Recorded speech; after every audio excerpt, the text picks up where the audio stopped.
कि जो पशु हैं वो हमारे से अच्छे हैं फिर तो, और फिर आदमी को दिमाग क्यों दिया जब वो तकनीक बनानी नहीं चाहिए उसने।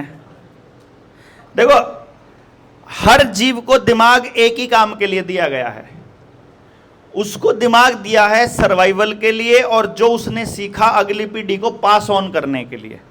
मतलब अपना एक ही पर्पस है, जो पाया है वो अगली पीढ़ी को देना, उसको बेहतर बना के देना, मतलब, और प्रकृति के नियमों का पालन करते हुए देना।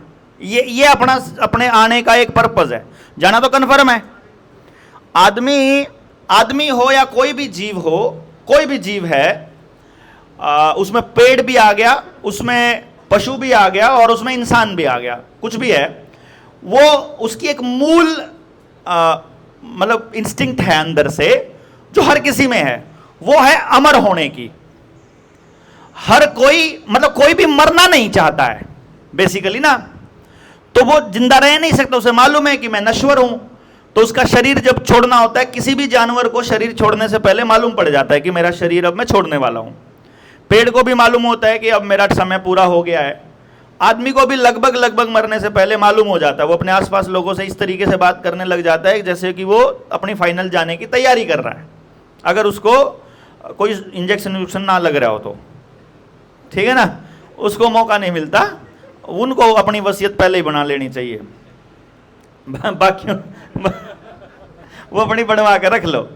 लेकिन बात यह है कि जो आदमी है, अब जब ये मरना तय है, तो वो अमर होने के लिए फिर वो एक रास्ता निकालता है, और वो हर कोई निकालता है। ऐसे थोड़ी आदमी के पास दिमाग है, बीज के पास, उसके पास भी दिमाग है, पेड़ के पास भी, फिर तो किसी जानवर के पास भी। वो अमर रहने के लिए बीज का निर्माण करता है। जब तक उससे जिया जाए तब तक वो जिंदा रहने की कोशिश करता है। वो जीता है, मतलब पेड़ है, पानी नहीं मिल रहा है तो कोई बैक्टीरिया को बोलेगा नीचे से पानी लेके दे मुझे, कोई और पानी नजदीक में किसी दूसरी खाड़ में उधर है तो उसकी जड़ें उस तरफ चल पड़ेंगी। पेड़ की जड़ें नीचे नीचे जिधर पानी होता है उस तरफ चलने लग जाती हैं। तो मतलब उसको वो जीने की हर संभव कोशिश करता है जब तक उसका बस नहीं है। फिर वो बीज बना देता है, वो बीज के रूप में उसका जो डीएनए है वो ट्रांसफर होकर के फिर वो बीज जिंदा रहता है। तो वो फिर आराम से शांत हो जाता है कि अब मेरा बीज सुरक्षित है। आप देखोगे शांति से कौन आदमी मरता है, जिसको ये मालूम है कि मेरा बीज सुरक्षित है ना। अपने बच्चे, अपनी औलाद, और अगर किसी का पोता पोती हो रहे तो देखो दादी के कहती पावेगी पोते का ब्याह और देख लूं, क्योंकि उसने अगला बीज चाहिए कि मेरे ही और बीज कहीं तैयार हो गए। समझ गए ना।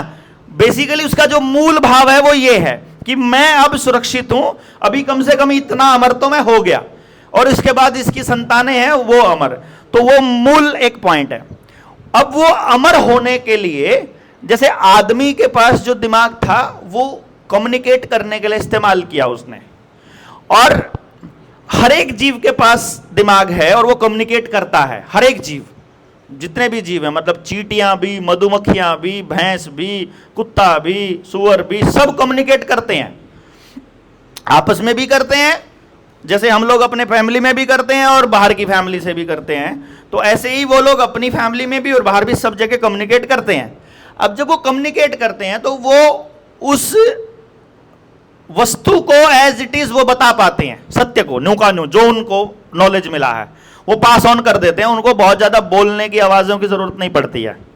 व्यक्ति ने अपने भाव बताने के लिए जब से शब्दों का इस्तेमाल करना शुरू किया, तब उसने अपनी भाव, जो उसने समझा उस बात को, उसने वो उसमें बीच में घुसाना स्टार्ट कर दिया। समझे ना। आदमी ने जो समझा, जैसे मैंने बताया था, कल भी अपन ने एक्सरसाइज करी थी ना, उसमें क्या था कि शब्द जैसे ही इंक्लूड हुए, अगर मैं आपको लिखने को देता तो शायद लिख आप ज्यादा बेटर पाते। बोलने में गड़बड़ हुई क्योंकि सुनने में गड़बड़ हो जाती है, पढ़ने में गड़बड़ नहीं होएगी क्योंकि वो शब्द पूरे के पूरे न्यू के न्यू लिखे हुए हैं। तो बोलने में जब गड़बड़ हुई तो सुनने में गड़बड़ हुई, सुनने में गड़बड़ हुई तो समझने में गड़बड़ हुई, समझने में गड़बड़ हुई तो उसने फिर अपना दिमाग बीच में घुसा दिया। इसीलिए वो कहां तो शादी की साइकिल की बात आ रही थी, कहां बात आ गई इतना लोन चाहिए, लोन नहीं मिलेगा यहां से। मतलब वो बात का कुछ और ही बन गया ना। अपन ने वो एक्सरसाइज करी तो सबको मालूम है। तो वो जो नॉलेज का जो ट्रांसफर हुआ आगे, वो एक्चुअली कहीं करप्ट हो गया बीच में, वो नॉलेज था और वो करप्शन जब आया दिमाग में, तो वो जो करप्ट दिमाग थे, उन करप्ट दिमागों ने अपने आप को अमर रखने के और रास्ते ढूंढने शुरू किए। वो मतलब ये जो क्लोनिंग है, ये जो क्लोन टेक्नोलॉजी है, मेटावर्स है, ये जो ये मेमोरी न्यूरालिंक है जो एलन मस्क का, ये अमर होने का ही बेसिक उनका पर्पज है, कंट्रोल का। वो सोचते हैं कि ऐसा कंट्रोल करके हम अमर हो जाएंगे। वो इतने सारे लोगों में एक आदमी जो है, उस टाइम पे देखा होता कि एक आदमी कई कई स्त्रियों को पत्नी के रूप में भी रखता होता था। वो मतलब अपना बीज हर जगह छोड़ते रहना चाहता था। अल्टीमेटली उसका ये पर्पस था। वो ऐसा सोचता है कि मेरा जीवन में आने का यही पर्पस है, जो जैसे समझ में आता वैसा करता है। लेकिन आदमी ने तकनीक बनाई बेसिकली, कोई भी तकनीक है ना, आदमी ने अपने लिए बनाई है तब तक उसका कोई बहुत ज्यादा नुकसान नहीं हुआ। जैसे कि किसी भारी चीज को उठाना है और उसे उठाने के लिए आपने लीवर का इस्तेमाल कर लिया, नीचे कुछ रख के डंडे का उसका, तो वो भी मशीन है, वो सिंपल मशीन है, सबसे सिंपल। तो जब आपने उसका इस्तेमाल किया तो आपने अपना काम आसान कर लिया। भारी चीज को लेके जाने के लिए आपने गोल लट्ठों का इस्तेमाल कर लिया, उसके नीचे रखकर भारी चीज भी मूव करा दी। ऐसे ही करके आपने तकनीक अपने इस्तेमाल के लिए जब तक इस्तेमाल की तब तक वो गलत नहीं थी। बट जब आपने उस तकनीक का व्यापारीकरण करना स्टार्ट कर दिया, जब आपने उसको बेचना शुरू कर दिया, तो आपके लिए उसको नए वर्जन्स बनाने शुरू किए, वहां गड़बड़ हुई। फिर तकनीक धीरे धीरे तकनीक को बेचना शुरू किया, तो उस तकनीक का कंट्रोल करने की कोशिश की। वो कंट्रोल करने के चक्कर में वो आदमी ने फिर ऐसी तकनीक बनाई कि वो उसी के कंट्रोल में रहे। और फिर अब ऐसी तकनीक लाने की कोशिश कर रहे हैं कि इस तकनीक के सहारे मैं आदमी को भी कंट्रोल कर लूं और बाकी चीजों को भी कर लूं। वो तब तकनीक को इतना ज्यादा आगे लेके जाता जा रहा है कि वो ये भूल रहा है कि तेरा आने का पर्पस क्या था।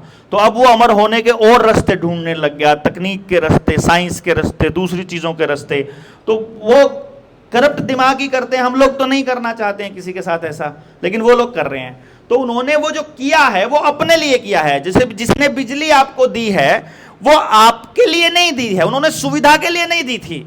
बिजली का पर्पस क्या था? बिजली से क्या चलता था? बिजली से चलता था आपका मतलब सबसे पहले चलने लगी चक्की, गंडासा, दो चीज चली सबसे पहले। फिर तीसरी चीज चली खेत की मोटर, और फिर चौथी चीज चली टेलीविजन। अच्छा, इनकी हमें जरूरत नहीं थी, इनमें से किसी भी चीज की हमको जरूरत नहीं थी, लेकिन हमको जरूरत एहसास कराई उन लोगों ने। पहले हमको यकीन दिलाया कि ये बिजली तुम्हारे फायदे की चीज है, क्योंकि फिर तुम लोगों को पढ़ना था तो तुम दिए की रोशनी में आंख फड़ाते थे। जिस टाइम पे दिए की रोशनी में आंख फड़ाते थे उस टाइम पे एक भी आदमी को चश्मा नहीं लगा हुआ था। लेकिन अब जब लोग धुएं में भी आंख फड़ाते थे, चूल्हे की आंख, उसमें भी, तब भी हमारी माओं को चश्मा नहीं था। अब आप गैस के चूल्हे पर बनाते हो, धुआं बिल्कुल नहीं होता है, लाइट में पड़ते हो, खूब रोशनी है, अब चश्मे चढ़ने लग गए हैं। ऐसा कैसे हो सकता है यार, है ना? तो उन्होंने आपको देर तक जगाना था, आपकी मांसपेशियां ऊर्जा कम करनी थी। आपको क्या लगता है कि बिजली तभी आई थी धरती पर जब आपको मिली थी?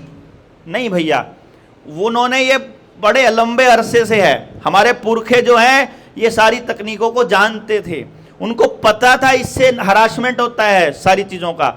चूने में हम लोग अपने घर इसलिए बनाया करते थे कि जब भी ये घर गिरेगा इसकी हर चीज, हर ईंट, हर लकड़ी इस्तेमाल होगी दोबारा से। हमारे कच्ची झोपड़ियां इसलिए नहीं बनती थी कि हम लोगों को बनाना नहीं आता था या हम गरीब थे। अमेरिका में अब ट्रेंड चला हुआ है, उनको सबसे महंगी आलीशान जगह उसको बोलते हैं जहां झोपड़ी बनी हुई है, मतलब कच्ची झोपड़ियां, कच्ची मिट्टी की। यानी कि अब अमेरिका इन बातों को लग्जरी में ले रहा है, झोपड़ी को लग्जरी में लेता है और मकानों को बेकार मानता है। ये बात हमारे पुरखों को पहले से मालूम थी। हमारे घरों में वो जो झोपड़ियां, हमारे अब कह देंगे हड़प्पा संस्कृति से पहले के हमारे वो नहीं मिलते हैं, अवशेष नहीं मिलते। अवशेष कहां से मिलेंगे? हमारे पुरखों के पास वो टेक्निक और वो समझ थी कि वो जानते थे कि हमने कोई ऐसी चीज बनानी ही नहीं जो कि इस सृष्टि में रहे। वो चाहते थे कि मेरी पीढ़ी को जो चाहिए वैसा मैं अपनी झोपड़ी बना लूं, मेरे बच्चे जो जिनको चाहिए वो अपने किस्म की पुराने वाली को ढहा के अपनी नई बना लो, अपनी जैसे जरूरत पड़े, और जब अगले मरे तो वो अपनी बना लो, और वो जो भी चीज उसके अंदर बनती रहे वो मिट्टी में मिलती रहे। उनका पर्पस ये नहीं था कि उनको अमर रहना है, किसी पे कंट्रोल करना है या चीजों को ऐसे रखना है। व्यापारीकरण की वजह से ही तो आपको सीमेंट के घर बनाने पड़ रहे हैं ना। व्यापारीकरण नहीं होता अगर भवन निर्माण कला का, तो कभी भी सीमेंट के घर नहीं बनते। फिर आपके घर ऐसे बनते जो एक बार बन गया तो 100 साल तक आपका बना पड़ा रहे, कोई दिक्कत नहीं है, चूने में बन जाए। और अभी भी किले पड़े तो हैं, कितने कितने सालों, हजारों सालों के किले, वो अभी तक बिल्कुल सुरक्षित कैसे हैं? क्योंकि उनकी जो भवन निर्माण कला, इसका मतलब इतनी उस टाइम पे इतनी सुदृढ़ थी।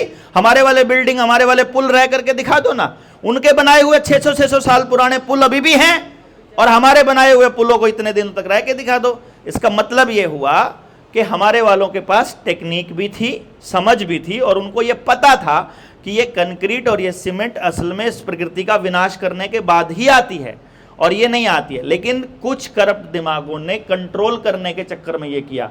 तो हम ये नहीं कहेंगे कि आदमी का दिमाग खराब हुआ, हम ये कहेंगे कुछ लोगों का दिमाग खराब हुआ और उन्होंने बाकियों का खराब करना शुरू किया।